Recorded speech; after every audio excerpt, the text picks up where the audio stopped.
Well, the best bit of business Kilmarnock could have done on the final day of the transfer window was hang on to Chris Boyd, and they managed it. The former Rangers player has been Kilmarnock's major source of goals this season, and despite speculation, he did stay put at Rugby Park and led the line for the visit of Ross County yesterday. Eremenko, in his second spell at the club, started the match on the bench. Ross County had never ever beaten Kilmarnock. They'd lost twice already this season to Killie, but County manager Derek Adams had brought in plenty of new faces during the January window, two of which started up front, Johan Arkeen and Jordan Slew. Philip Kess would patrol the midfield for most of the match. Kilmarnock started the livelier, and Rory McKenzie in particular looked lively down the right. Only the legs of Michael Fraser keeping him at bay.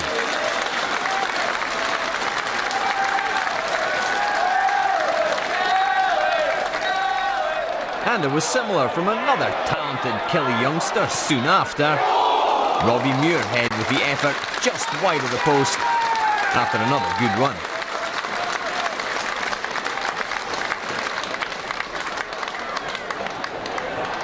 But after a slow start, Ross County grew into the match.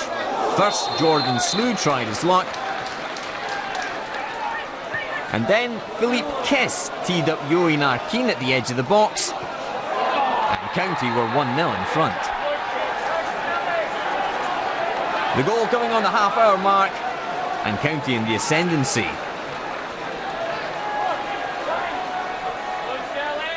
From Richie Britton's corner, the ball fell for Graham Carey, and his shot got the deftest of flicks from Jan Songu.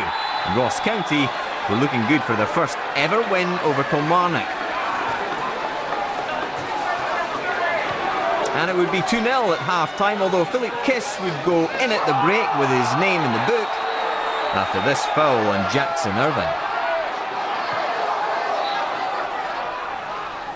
In the pouring rain right after the restart, Kilmarnock had a corner and Chris Boyd pulled the goal back.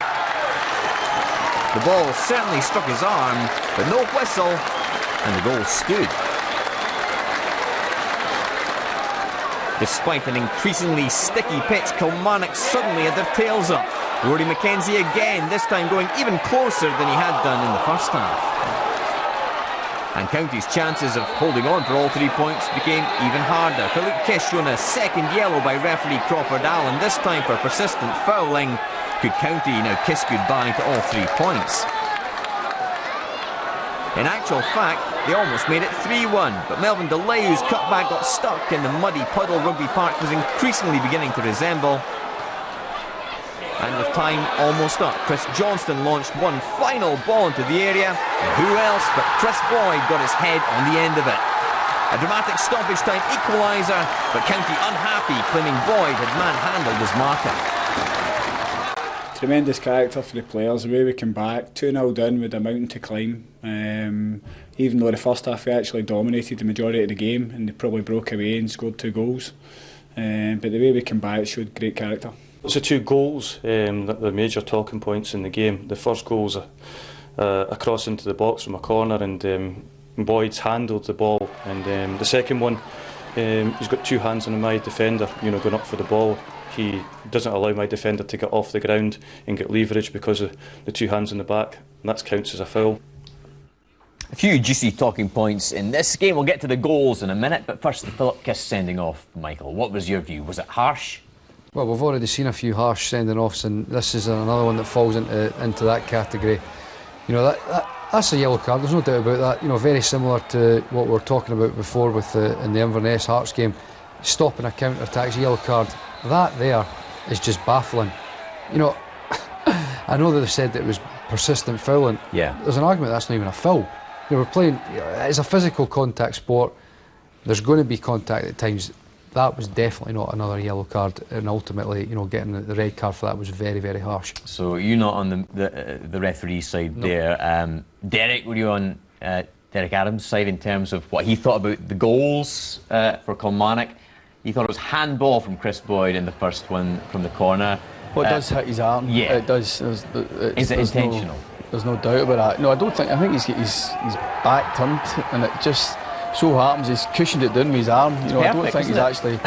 But it couldn't have fell from any nicer. Yeah. That is a foul, especially in the nature of ending up in the back of the net. I would say, and I think he's every right to be disappointed with that, Derek.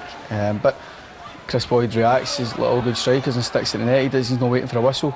This one, again, I think there's a case for Derek Adams, whether there's a foul there, but I'd be more disappointed, I think, in my centre-back. I think he's got to go and see that off and have far more dominance here and challenging, because Chris Boyd's got a lot to do if he scores for that distance, and you know, I think he's every right to go for that, Chris Boyd. I think there's arms in his back possibly.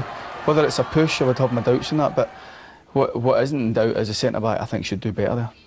Yeah, just very briefly, Michael, great for Kilmarnock to keep a hold of Chris Boyd, whether the goals are strictly legal or not.